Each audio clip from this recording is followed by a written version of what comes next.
할렐루야. 하나님의 은혜와 하나님의 축복이 가정과 사랑하는 자녀들의 삶 가운데 항상 차고 넘치길 간절히 축원합니다. 이제 사세기 3장부터 16장까지의 말씀은 12명의 사사가 활동했던 이야기를 기록하고 있습니다. 우리가 사사기를 통해서 우리가 깨닫는 교훈은 이스라엘의 거듭된 범죄와 그리고 사사들의 구원을 통한 하나님의 놀라운 역사가 반복되고 있다는 것입니다. 인간이 타락하고 죄를 지음에도 불구하고 인간을 위해서 끊임없이 일하시는 하나님의 사랑을 보게 됩니다. 이제 3장은 가나안 남부 사사인 온니엘 그리고 에훗 삼가를 이야기하고 4장과 5장은 북부 사사인 드보라와 바락의 이야기를 기록하고 있습니다.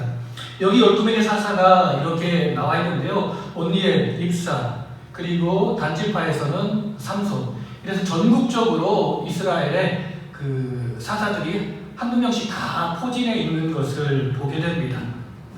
이제 3장에서는 남부 사사 온니엘과 에훗 그리고 삼갈에 대한 이야기를 기록하고 있습니다. 여호와께서 가나안 땅에 남겨두신 이방 민족이 있었는데 왜냐하면 전쟁을 하지 못하는 이스라엘 자손들을 시험하기 위해서 그들을 남겨두셨습니다. 남겨진 이방인들을 보면 블레셋 5 군주가 있습니다. 가사, 아스글론, 아스돗, 에그론, 가드. 여기 지도를 보면 이쪽이 유다와 베냐민 지파가 차지했던 땅인데요. 이쪽이 블레셋 지역으로 가자, 아스글론, 아스돗, 에그론, 가드. 이쪽이 강성했습니다. 이 사람들은 원래 에게해 그쪽에서 바다에서 이렇게 해안 민족으로서 살다가 이스라엘 백성들이 출애굽해서 가나안 땅으로 들어올 무렵에 이들도 이 땅을 차지했습니다. 그래서 강성한 힘을 가지고 이스라엘 백성들을 위협했던 족속들입니다. 그리고 가나안에는 7 족속들이 있었습니다. 가나안 족속, 헷 족속, 아모리 족속, 브리스 족속, 히위 족속, 여부스 족속, 그리고 기르가스 족속이 있었습니다. 그리고 이스라엘 북쪽에 보면 시돈 족속이 있었는데 우리가 지도를 또 보면은 여기가 갈릴리 바다이니까 갈릴리 북쪽 이렇게 해서 두로와 시돈 쪽이 있는데 이 사람들도 강한 힘을 가지고 이스라엘 백성들을 위협했던 사람입니다. 첫 번째 사사 온니엘이 나오는데요. 이 사람은 유다 지파였고 그의 이름의 뜻은 하나님은 힘이시다, 하나님은 전진하신다라는 뜻을 가지고 있습니다. 이스라엘이 바알과 아세라를 섬김으로 말미암아 하나님이 심판하셔서 메소포타미아 왕 구산 리사라임이 8년 동안 통치하게 됩니다. 메소포타미아 지역은 우리가 잘 아는 것처럼 바벨론 지역 그쪽인데 그쪽에서 이스라엘까지 쳐들어와가지고 그들을 위협한 것입니다. 사사 갈렙의 아우 그나스의 아들 온니엘이 여호와의 영이 그에게 임하여서 사사의 역할을 감당하게 되는데 40년 동안 그가 평온을 유지했다라고 이야기합니다. 그리고 두 번째 사사의 이야기는 에훗인데요. 에훗은 강한 결합, 연합이라는 뜻을 가지고 있습니다. 모압왕 에글론이 18년 동안 다스리는데 모압왕이 암몬과 아말렉 자손들을 모아 종려나무 성읍, 우리가 잘 아는 것처럼 여리고 성읍이죠. 여리고 성읍을 쳐들어왔던 것입니다. 베냐민 지파 게라의 아들 왼손잡이 에훗인데요. 여기서 왼손잡이라고 말하는 것은 이 게라가 오른손에 장애를 입은 사람이었습니다. 그래서 오른손을 제대로 쓰지 못하는 사람이었는데 이렇게 장애인을 하나님께서 사용하여 주셔서 이렇게 사사로 세워주신 것입니다. 모압 왕을 속여서 검으로 모압 왕을 죽이고 에훗이 스이라로 도망합니다. 그리고 모압 사람 약 10,000명을 죽입니다. 그리고 80년 동안 평온을 유지하는데 가장 오랜 시간 동안 평온을 유지했습니다. 여기 지도에 보면 여리고성, 모압 사람들과 아말렉 사람들은 이 가나안 지역에 전체적으로 돌아다니면서 활동하던 강도떼들과 같은 사람입니다.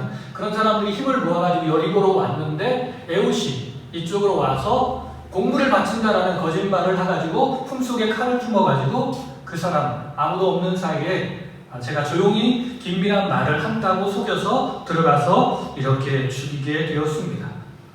세 번째 사사는 삼갈입니다. 삼갈이라는 뜻은 신이 주셨다라는 뜻인데 이 사람은 아낫의 아들이고 소모는 목대기로 블레셋 사람 600명을 죽였습니다. 지파의 기록도 없고 통치 연수도 없습니다.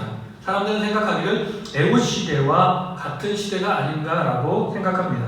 자, 이제 4장입니다. 4장은 우리가 잘 아는 여선지자 드보라의 이야기를 기록하고 있습니다. 드보라의 뜻은 꿀벌, 벌이라는 뜻을 가지고 있습니다.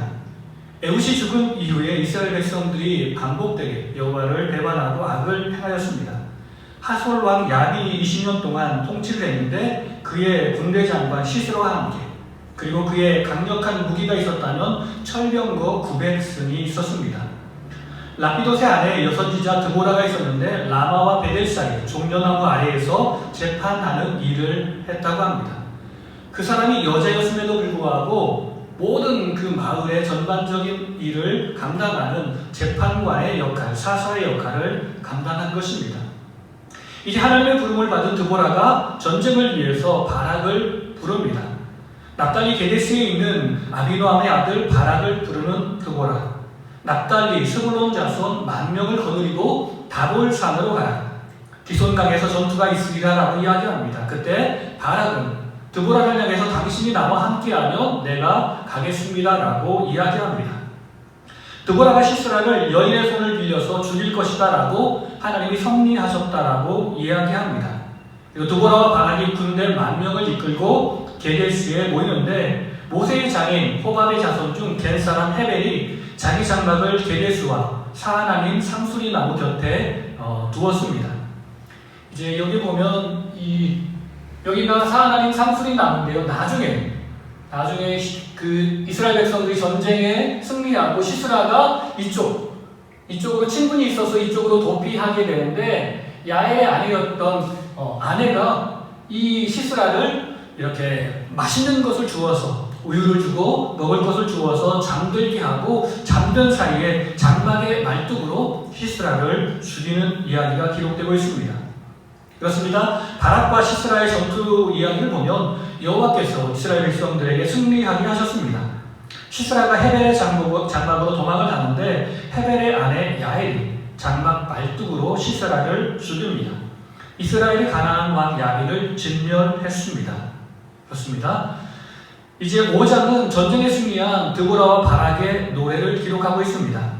하나님을 찬양할 이유에 대해서 이야기하는데 하나님은 전쟁의 승리를 이끄시는 하나님이시기 때문에 그리고 인도자와 백성들이 한마음 한뜻이 되어서 헌신하게 하셨기 때문에 전쟁에 승리했다라고 말씀합니다. 또한 드보라는 전쟁에 있어서 열심히 참여한 사람들도 있었고 열심히 참여하지 못한 사람들도 있었습니다. 그래서 이야기를 하는데 에브라임과 베냐민, 므낫세는 전쟁에 소수만 참여했다라고 이야기합니다.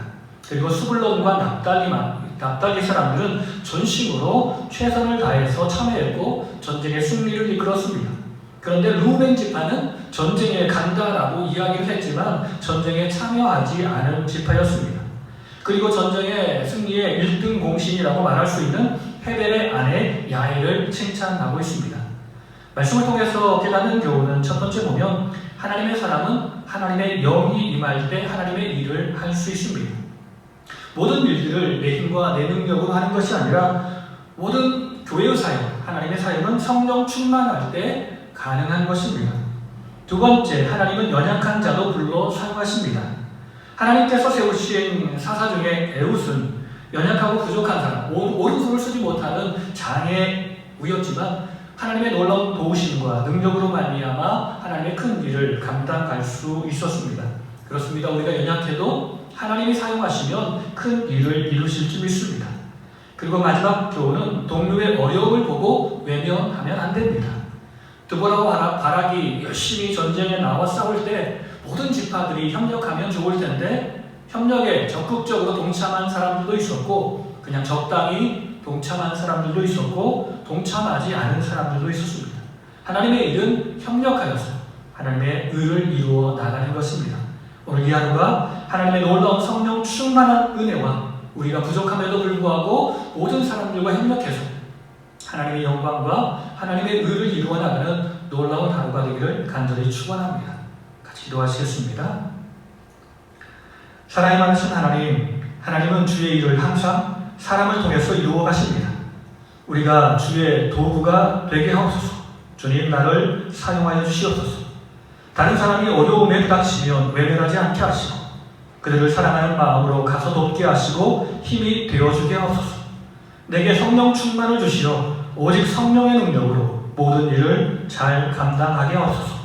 살아계신 예수님의 이름으로 감사하며 기도드립니다. 아멘.